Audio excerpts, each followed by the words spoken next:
India और चीन का सरहदी तनाज़ा आखिर है क्या। दोस्तों, इस बारे में डिटेल से बात करेंगे, आपको समझाएंगे चीन और इंडिया के दरमियान कशीदगी किस बात की है। आखिर इंडिया और चीन का सरहदी तनाज़ा आखिर क्या है। आजकल इंडिया और चीन के दरमियान लद्दाख के मार्ग पर क्या हो रहा है और ये आम तौर पे बॉर्डर इतना गर्म क्यों रहता है। चीन और इंडिया के दरमियान सरहदी कशीदगी तवील अरसे से जारी क्यों है और इंडिया और चीन के दरमियान सरहदी कशीदगी तूल अब कैसे पकड़ रही है, ये दास्तान है। इंडिया और चीन के दरमियान 3488 किलोमीटर की तवील सरहद है। दोस्तों, इसकी तारीख बताएंगे, डिटेल बताएंगे, LOC और LAC क्या है ये डिटेल बताएंगे। आप हमारे साथ रहिएगा। दोस्तों, इंडिया और चीन की सरहदी तनाज़ा क्या है, बात करते हैं इस पे। इंडिया और चीन के दरमियान 3488 किलोमीटर मुश्तरका सरहद है। ये सरहद जम्मू कश्मीर, हिमाचल प्रदेश, उत्तराखंड, सिक्किम और अरुणाचल प्रदेश इंडिया से मिलती है और इस सरहद को 3 हिस्सों में तकसीम किया गया है। मगरबी सेक्टर यानी जम्मू व कश्मीर, मिडल सेक्टर यानी हिमाचल प्रदेश, उत्तराखंड और मशरकी सेक्टर यानी सिक्किम और अरुणाचल प्रदेश। बहरहाल इंडिया और चीन के दरमियान इन इलाकों पर कोई मुकम्मल सरहद की हदबंदी नहीं हुई और जिस मुल्क का जिस इलाके पर कब्जा है इसे LAC कहा गया है। ताम दोनों मुमालिक एक दूसरे के इलाके पर अपना इलाका होने का दावा करते रहे हैं, कशीदगी का बायस भी रहा है। इंडिया मगरबी सेक्टर में अक्साई चीन पर अपना दावा करता है, लेकिन ये खित्ता इस वक्त चीन के कंट्रोल में है। सन 1962 की जंग के दौरान चीन ने इस पूरे इलाके पर कब्जा कर लिया था। दूसरी जानब चीन मशरकी सेक्टर में अरुणाचल प्रदेश पर अपना दावा करता है। चीन का कहना है कि ये जनूबी तिब्बत का एक हिस्सा है। चीन तिब्बत और अरुणाचल प्रदेश के माबेन मैकमोन लाइन को भी कबूल नहीं करता है। मजमूई तौर पर चीन अरुणाचल प्रदेश में मैकमोहन लाइन को कबूल नहीं करता और इसने अक्साई चीन से मुतल्लिक इंडिया के दावे को मुस्तरद कर दिया है। साबिक सफीर इंडिया और चीन अमूर के माहिर पीस टोबेदान ने इंडियन एक्सप्रेस में शाया अपनी मजमून में लिखा है कि ताज़ा कशीदगी को सिर्फ LAC की खिलाफ वर्जी के तौर पर नहीं देखा जा सकता। उन्होंने लिखा है कि जब इंडिया ने कश्मीर को खुसूसी हैसियत देने वाले आर्टिकल 370 और 35A को हटाया था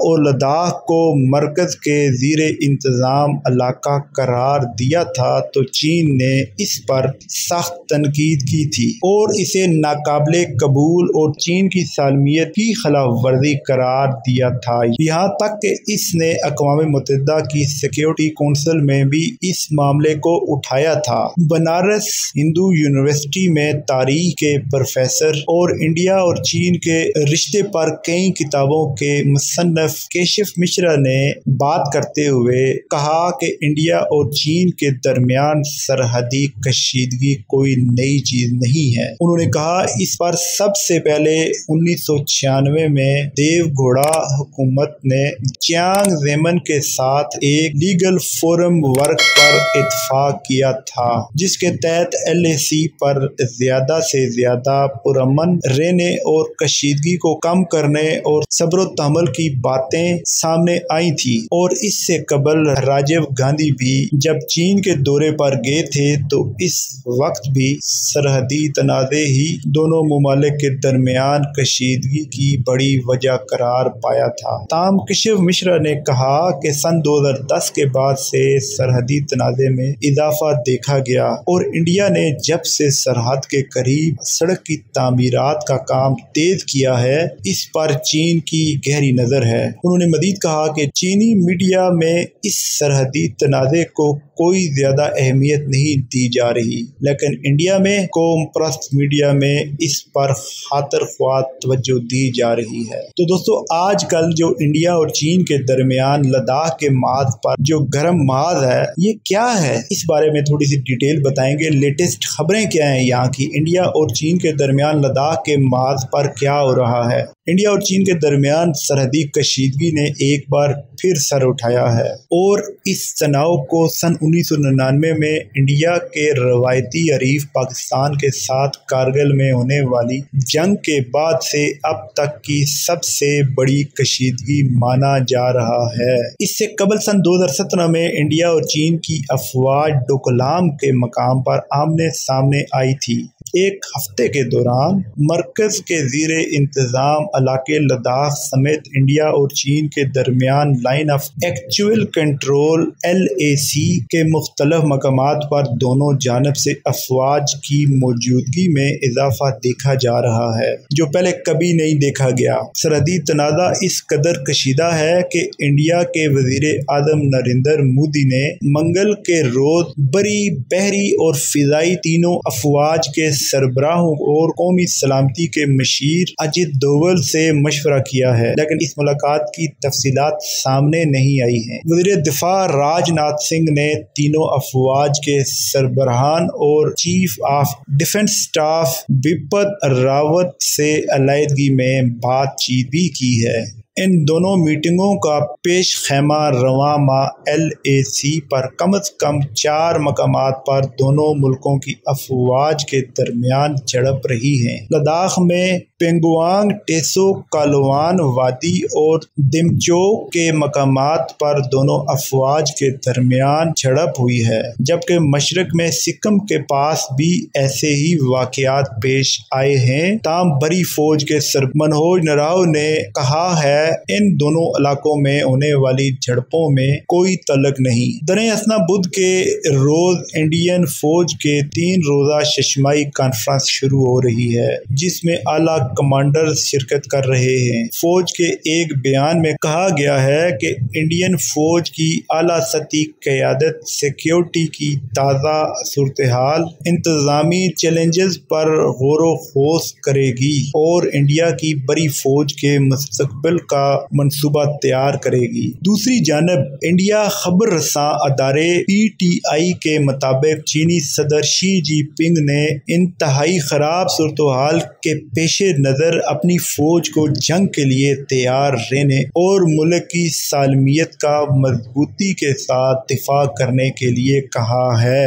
66 برس کے شی جی پنگ حکمران جماعت communist party of China CPC کے جنرل سیکرٹری ہیں، اور انہوں نے یہ باتیں حال ہی میں ایک پارلیمانی سیشن میں پیپلز لبریشن آرمی PLA اور پیپلز آرمڈ فورس کے اختتامی اجلاس سے خطاب کرتے ہوئے کہی ہیں۔ چین کی سرکاری خبر رساں ایجنسی شنہو کے PTI نے لکھا کہ شی جی پنگ نے کہا کہ فوج کو خراب ترین صورتحال کے لیے تیار رہنا چاہیے اور اس کے لیے اپنی تربیت، جنگی تیاری کی سطح میں اضافہ کرنا چاہیے تاکہ فوری طور پر اور مؤثر ڈھنگ سے کسی بھی قسم کی پیچیدہ صورتحال سے مضبوطی سے نمٹ سکیں اور قومی سلامتی، سیکیورٹی اور ترقیاتی مفادات کا دفاع کر سکیں۔ بہرحال چینی صدر نے ملک کو درپیش کسی خاص مسئلے کا ذکر نہیں کیا۔ فوجی ذرائع کے حوالے سے بتایا گیا ہے کہ لداخ میں سرحد کے نزدیک چینی فوج کے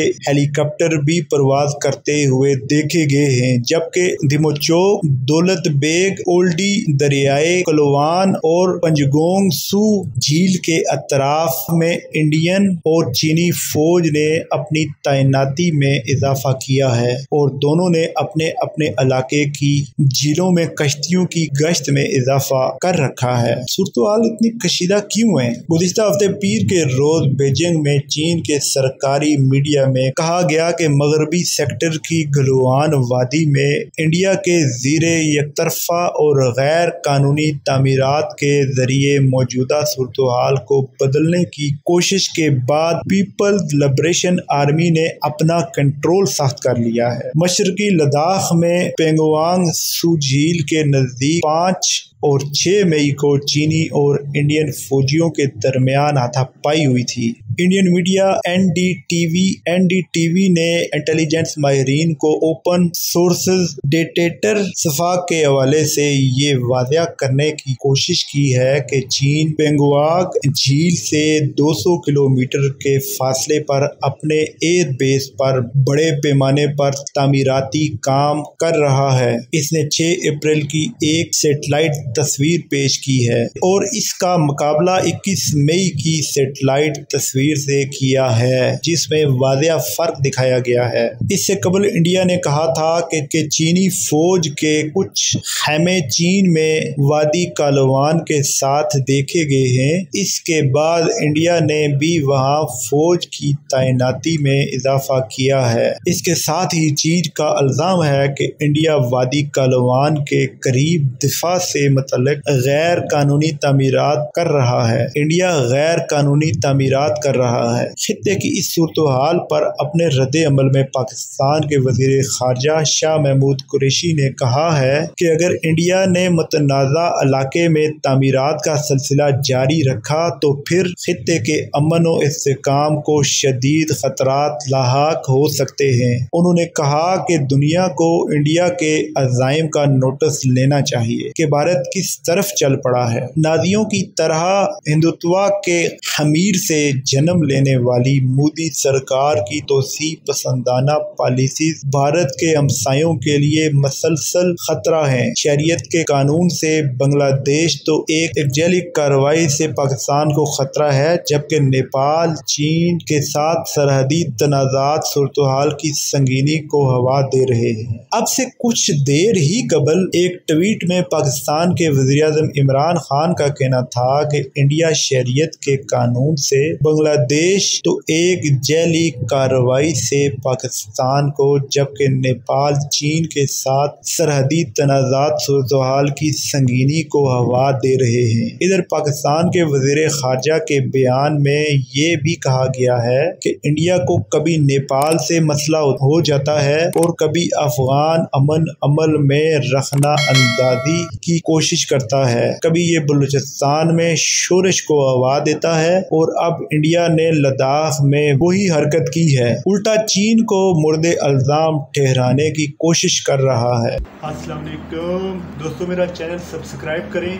बेल आइकॉन दबाएं, मेरी वीडियो लाइक करें और कमेंट करके अपने होने का एहसास दिलाएं। बहुत शुक्रिया।